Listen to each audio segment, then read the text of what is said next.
Hello, everybody, and welcome to another episode of Global Desi Women. We bring you another wonderful, wonderful subject to talk about today. And I want to start out by a little jingle, give you a hint about it is I'm looking for a man in finance, 6 feet. What is it? What does it say? Other help me, girls.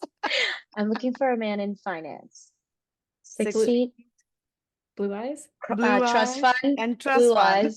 Yeah, I forgot. Yes, you guessed it right. So, our topic today is finance and how Indian women handle it or used to handle it, and how I would say how educated or not educated we are when it comes to our finances, our personal finances. And that's the topic today. I'm your host, Arti Solanki, and I have a pleasure of introducing my co-hosts today are going to be Ria Palicha, Karishma Shelley, and Bhavna Shelley. Welcome, welcome, girls. Hello. Hi, happy to be here. Yeah, Hello, so hello. let's deep like dig deep into it, like what exactly your thoughts are, or I think what I feel like we've always seen Indian women like being a housewife, the man earning in the olden times at least. And then, the woman is like handling the household kind of things. But when it comes to like, okay, what is our savings or what is our security or what are the other things? I think maybe I feel like the Indian women lack to that. Like they're not too much interested into that because they're like, okay, yeah, the husbands are taking care of it and we don't need to worry about it. But hey, girls, let me know what your thoughts are. I defer to that is because Indian women in the old times, like our mother or our grandmothers, they there was defined roles between men and the women. Men used to go out and make money, bring the money home, and women's role was to run the household.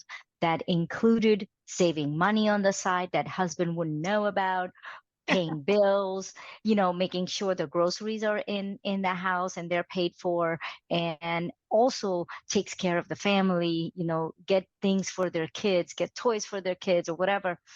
I think older women, it wasn't very big on planning per se, that, oh, I gotta put my money in a diversify or put my money in stocks or whatever. But they knew deep down their core was, okay, I need to run the household from the money that my husband gives it to me.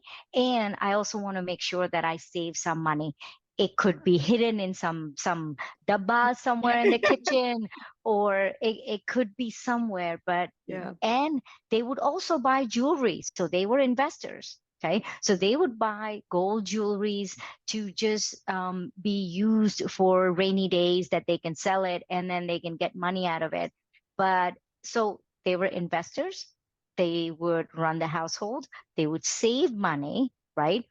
Maybe it wasn't glamorized that women can do this, but they always did that Yeah, they always regardless. have that emergency funds, like you said, and you always see those in the on Bollywood movies. Like, they have like secret stash somewhere hidden and then they pull it out Yep. and like for the emergency purposes. That was like olden times, really good times. Yeah, yeah. But they were skilled.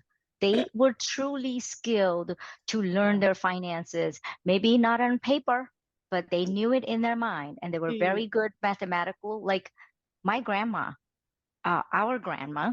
That, Yeah. just so people don't know from our last podcast, Aarti and I are sisters. And today's one of the participant, Karishma, is my daughter. Yes, yes. So even our grandma, she was so skilled with her maths and running totals on, quickly doing all the calculations in her head. She was great. I She mean, was. I don't think we need calculators in our time, but Yeah. they were great. So I think this running finances and running household, uh, Indian women had have their hands down since centuries. And It and is, but I feel like even this said, I feel like today's some of the Indian women, I wouldn't say all, but some Indian women, you can see that they rely more on the men even today. Like if you have to say, if you ask them, what is your electrical bill, or what is your mortgage, or what is your or do you know what 401k you do you have it, or do you have how much you have in your savings account? They would be like, I don't know, my husband handles all this. So you can hear that a lot. And so I feel yeah. like women need to be more educated on it.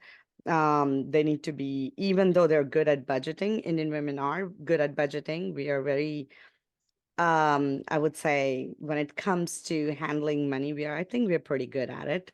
It's in our blood, I guess. But what are the young girls' thought on it? How do you handle your money situation, girls? Ria Palicha or Karishma?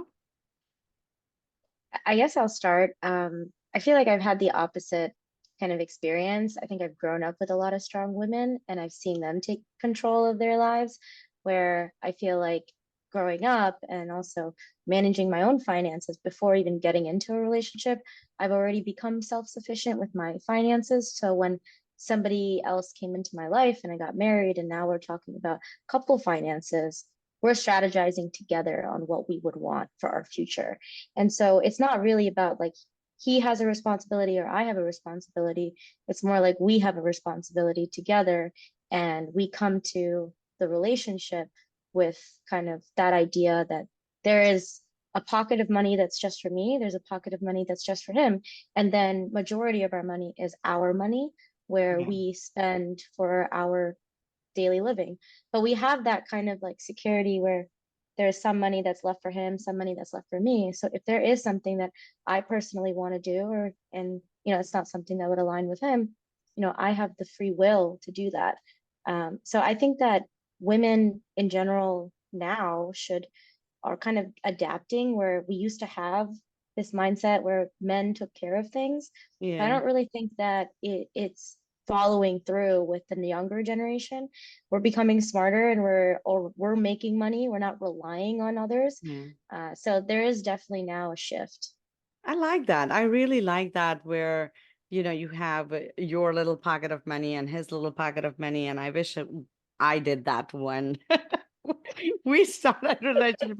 It's only ours, but well, I say ours, but what is his is mine, and what is mine as well. So and it yeah, worked for our time, right? It yeah, it worked for worked our well. time. We were raised conservative. We actually raised our kids conservative, that hey, don't buy anything retail. Just first look out for deals, and go to the sale aisle and Yeah, so forth. So we're but keeping the money together, for us, it worked. yeah. But I think their priorities are different, their likings are different, and they're And the working with each other. generation, as So, generation goes, they have a different way of handling their funds, and it is fantastic to know how you girls are way smarter and way more, I would say, prepared and educated when it comes to how to handle your finances. That's what I feel because mm, if you ask me when I got married, I was like, okay, whatever. It's because I didn't work at that time. So it was like, okay, whatever, I want to get something. I'm like, okay, I have his credit card. I'll go swipe it. I also think it's about like age too, because we're getting married a little bit later than I think your generation. Your Yeah, generation got married very young, where yeah, you don't have 21. that, you don't have that pot that you have to determine for yourself. Like, what do I'm making money now? Like, what do I do with it? When you get married very young, you don't have that independency with money. So that when somebody else comes in, it's just like, okay, this is ours. Like, how do we grow up together? So I think that also makes a difference on you know, how you think about money. Yeah, yeah. What's your input, Ria? No, I agree with what everyone was saying because I think at a young age, mom and dad both were always teaching me value of money, like asked, start working in high school if you want to, like start building your finances, like what is a credit card, like what is savings? And I think that really helped over time to kind of learn. And I think now in today's age, especially with social media, there are a limitless and an infinite amount of resources to be able to teach women, anybody who may not have had that before, like how to finance, how to budget. And so I've been able to bring that, both me and my partner have been able to budget together. We have budget meetings. We both, like Krishna was saying, like we've been married later. So we've had a couple of years to be able to adjust and kind of figure out what everything is. But honestly, I'm very glad that I was lucky enough to have that education and that the amount of resources that I did, because I do see some of my friends who like still have a debit card and don't know what credit is, or that have racked up an enormous amount of credit card debt and don't know how to pay it off. So it's Yeah. like all those little things you start learning, or like you should be putting stuff in your 401k, like all those things I credit to mom and dad, but I also, the resources available have really helped to shape that.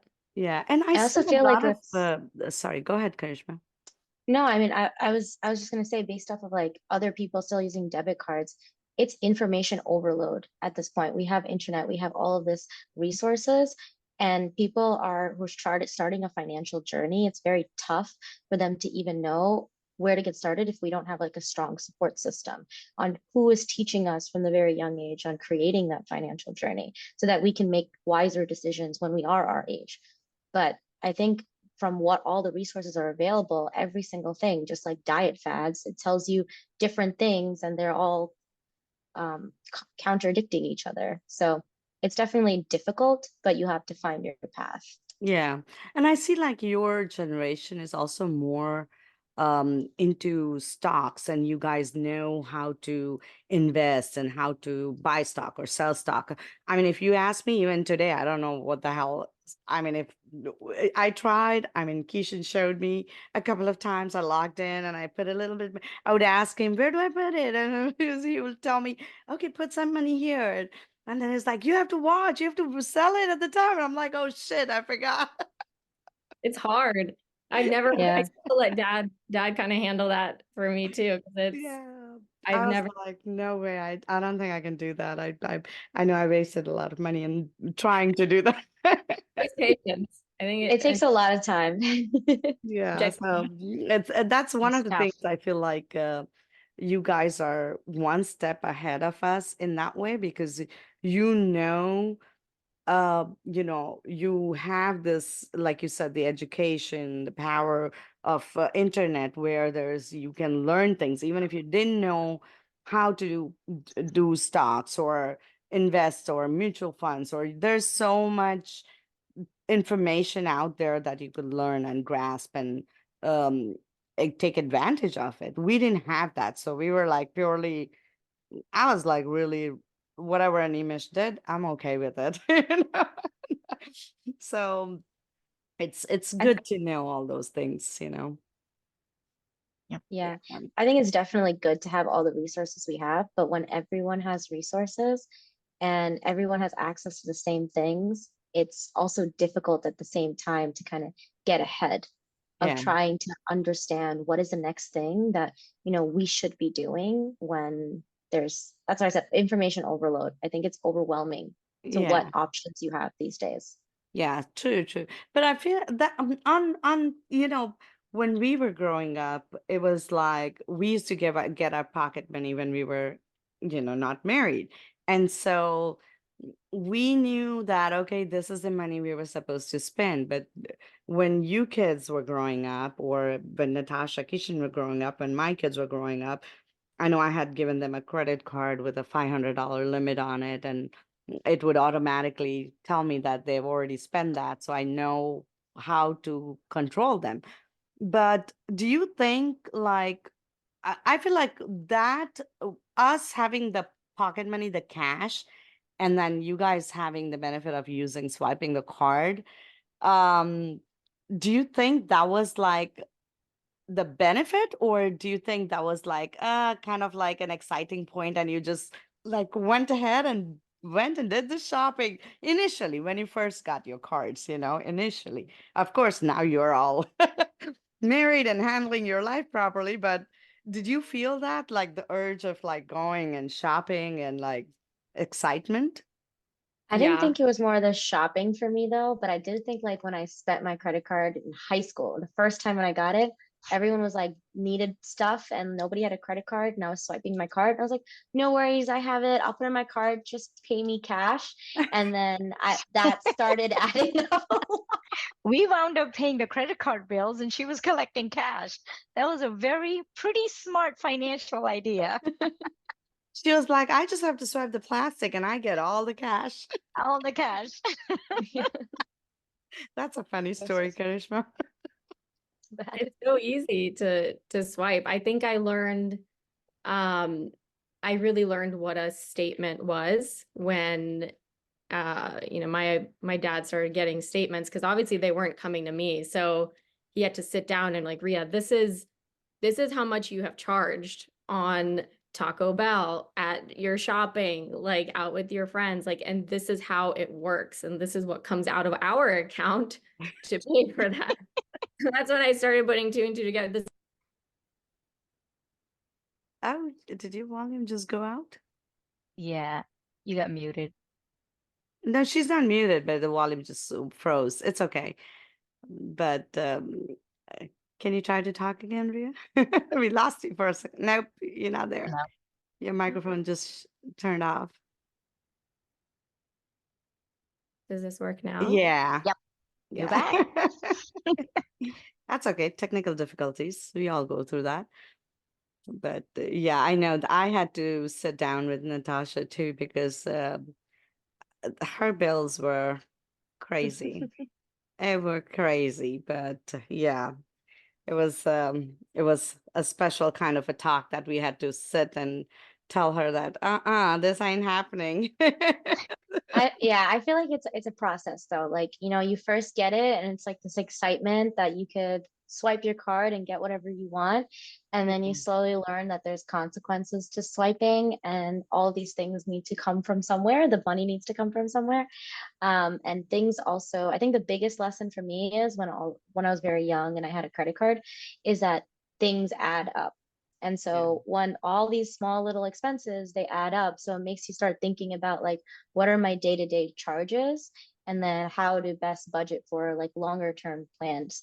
So I think that was like the key thing when I was younger and I got a credit card. But do y'all still do like when you say budgeting, do y'all still have like say emergency fund, or this is our vacation fund, or this is according to what this month looks like?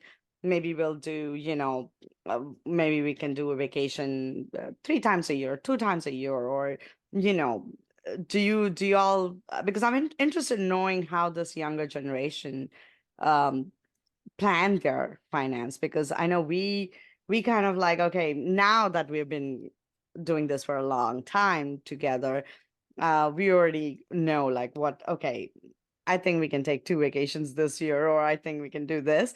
But do you all actually sit and plan for this, or You A definitely, 1000%. it's so okay? like I mean, I don't know, a lot of other people do it. We've also like invested in a budgeting app. Not an ad, but Nice. Monarch is great. We go through, we look at the trends, and we've budgeted through like, I mean, little trips. I mean, we moved into a home last year, so we had to make a full like home budgeting for furniture. Mhm. We went through trips, even like we assess kind of the events coming up and then go accordingly. But it's really helped us to stay in lanes. Yeah. My husband Nikhil can't look at my Target credit card, and that's something he will never see.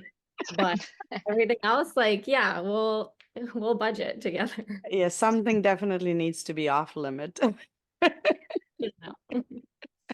But that's very Yeah. interesting. That's very smart to do it that way. You guys are very, very, I guess, very pro than what I think at least I am. I don't know about Bhavna, but I think I'm like, Hey. So I am one of those women who don't look at finances because we've defined our roles between me and my husband. He takes care of finance because he's good with money. I am not very good with money. All I know is when I need it, the nearest ATM machine is his pocket. So I like that. so I don't look at it. But I do know that he's so good with it. He plans everything. He shares everything with me. There is no hided finances, or there's nothing that I don't know about. Yeah. He And shares that is the everything, biggest what we're thing. doing, Yeah. what where our money is, or how diversifying his our portfolio he's doing it. And he's good with stocks, so he does it all. And it's not my interest, and that's the only reason why I don't get into it. Yeah. But it works for us, because I'm not into it, so I don't need to go and get into details. As long as he's taking care of it, I'm done. Yeah, and So I that's the learned thing, from like, him. that it doesn't matter even if you don't personally do it, but at least you know what Yes, things are. And that is very important because I feel like a lot of Indian women don't even know what their financial situation is, or you have to know. where the money is, or what's going on when it comes to their money. And that is what I feel like is very, very important. Being an Indian woman, being, our cultural background is such that, oh, we rely a lot, like in olden times, I'm saying, like, we rely a lot on our husbands when it comes to money. And so now I think women need to take this understanding that it's okay for him to handle the money. I'm not saying that, like, take everything away from him. But what I'm saying is that you need to be educated. You need to know where your money is, what's going on, and at Absolutely. least have that information, because you don't want to fall into a situation, God forbid, if something happens and you are completely blank. You don't know where the money is, or how to pay the next bill, or where the bill is going, so Right. at least have that information. I feel like that's very, very important, very important. Absolutely. Absolutely. Yeah. Krishma, you were saying something. Oh no, it was just that like as a as as I grew up too, like I learned budgeting from my dad and how he does it. So he's really good at it. And there are apps and stuff like that, but I feel like I'm a little old school because I learned it from him.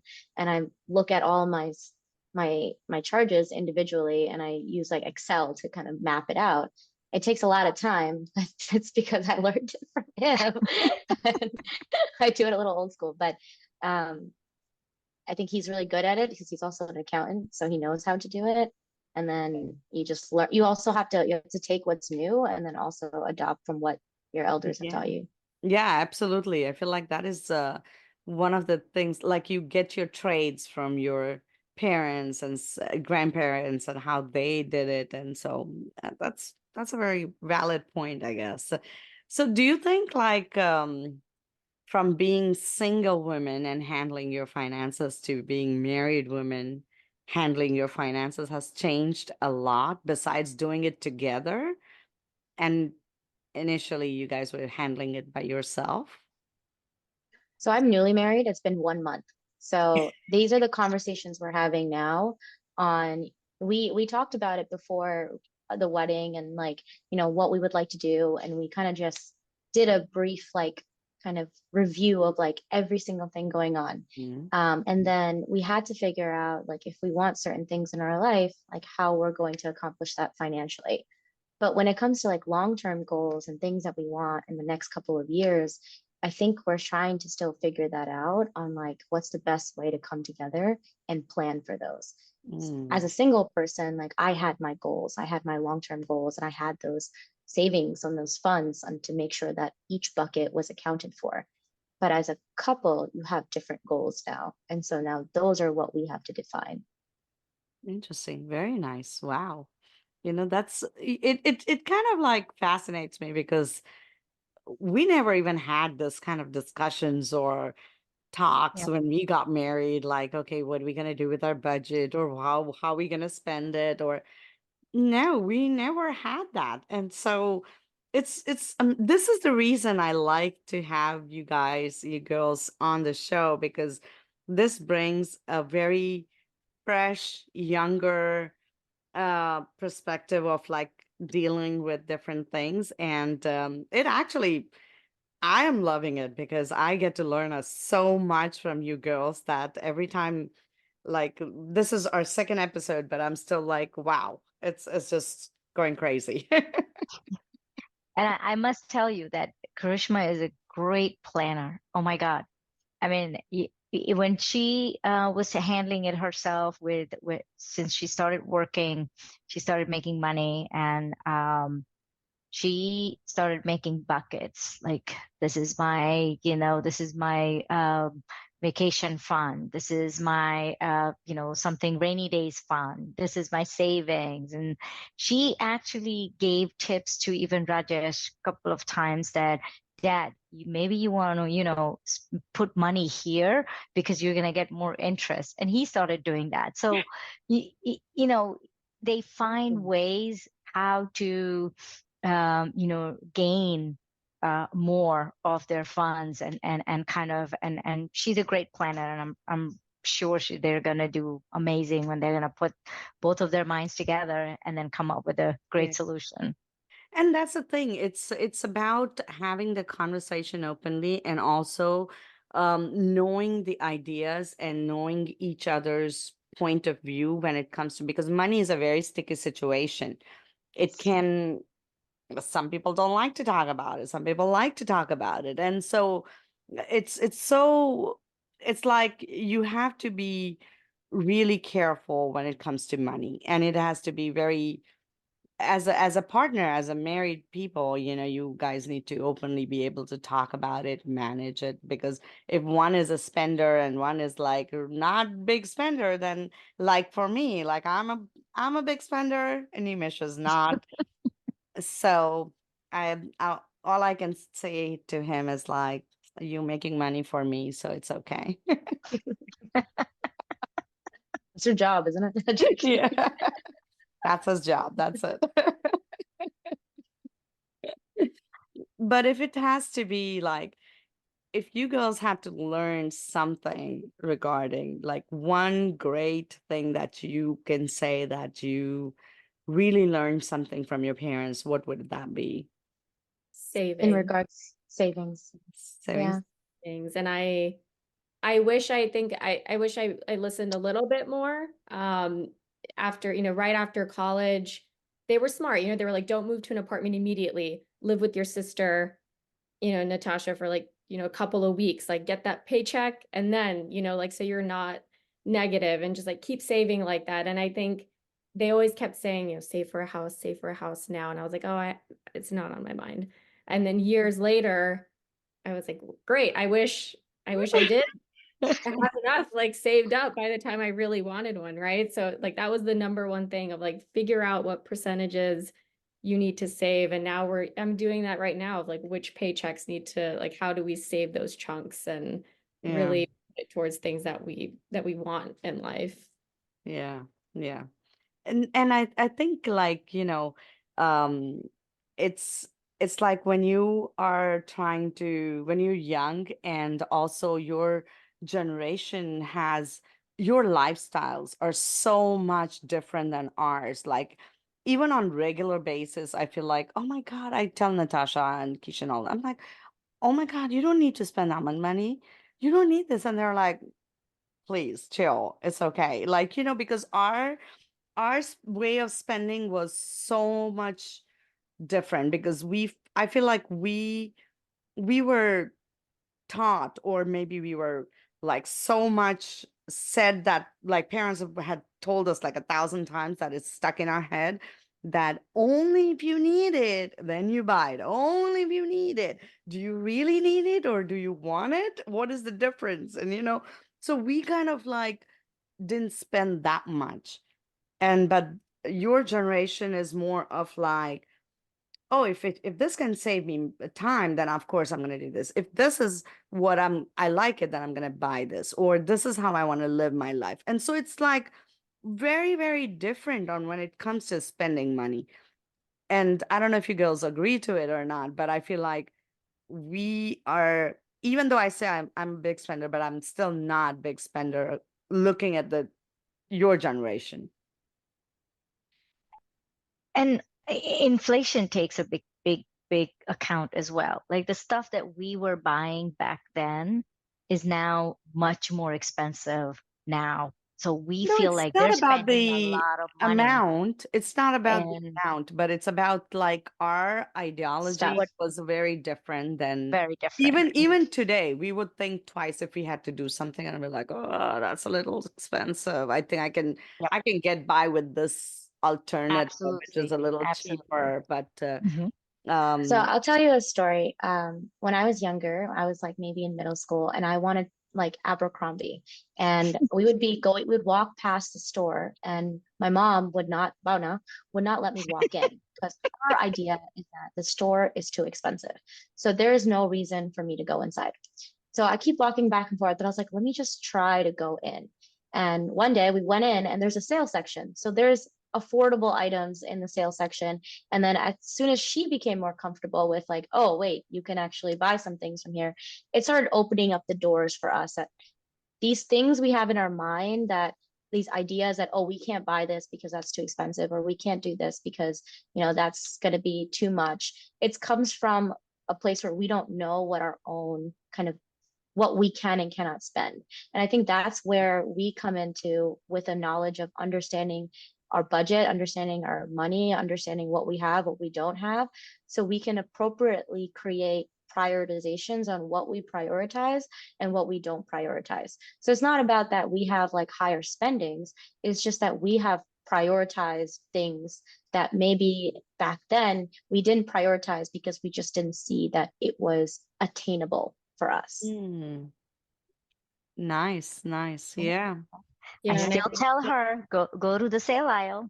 I still tell her. I mean, that's how I shop anyways, but it's just an example of something that like, I don't know. It's things like those are like core memories for me.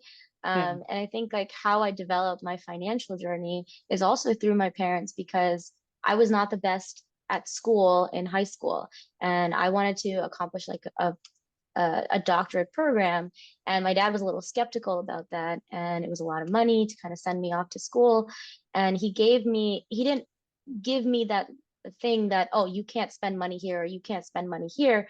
He kind of let me make that idea, or he might kind of let me make my own decisions. And he told me that he's going to pay for my school, but if I don't get an A in every class, or whatever class I don't get an A in, those credits I have to reimburse him for at the end of my entire schooling. So that became another core memory where I'm like, okay, I have to learn how to save, because if I don't get an A and I can't conquer some grade or something, then I'm going to have to pay my dad back. So how am I creating wealth from a very young age? And then that kind of followed through with me throughout, like saving for my wedding and saving for different items, because now I'm like, okay, I have to think long term. It's not just about today anymore. It's about what I do today. It affects my actions later. Yep. Now you gotta think about starting a family and all the diaper money and Yeah. Oh God. knew, I have only been married 1 month. 1 month. I knew it would make its way onto the show. yeah.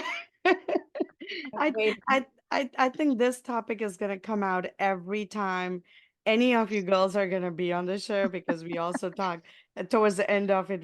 We talked about it even the last episode with Natasha. So you can't hide from it. nope. God. I think we all are pretty much at that point where we're ready to be grandparents. So it's okay. You It's have a couple that years, don't worry. And trust me, I think at least I can say for myself, and I know Bhavna probably does too, but we are all ready for that financial expense as a grandparent, so we're okay. Okay. Good. Let's take the full expense. Good to hear. Long-term planning, I see. Yeah, long long-term term. planning. Yeah. Well, we'll see. For sure. We're just No, but we still, patiently waiting. yeah, no, but we still also have to be prepared as our age. We have to also think about our retirement plans and I think we at this stage are more than budgeting, our discussion is more about our retirement. Like if we want to retire in another 10 years from now, then are we going to have enough funds, or how our lifestyle will be if we retired after 10 years, then will that be sufficient for our lifestyle or vacations and stuff like those. So it's I think each age has a different um goals when it comes to finance, and we all no matter what the market is, or no matter how the whether it's inflation or not, or what goes on, it's according to our age that we have to plan and just work our way up, and that's pretty much it. And don't spend too much, that's it. Save, save, save. Save, save, save. But this has been really an interesting topic, and I really appreciate you girls coming on. Thank you so much, and thank you, Pamna, again for coming again on the show, and thank you, Karishma and Ria. And I wish you both very best, since well, Karishma is just freshly, newly wed, and also Ria for your journey ahead and planning. And like I said, we are ready for those diaper expenses, so don't be shy. That she has planned for, I guess. What a way to close out. All right. But Thank you, let's guys. thank you all, Thanks for and having us. I thank our audience for tuning in, and stay connected. And we'll bring another episode with another wonderful topic, with another great group of co-hosts here with me. And stay tuned. Thank you. Thank you. Bye. Thanks. Bye.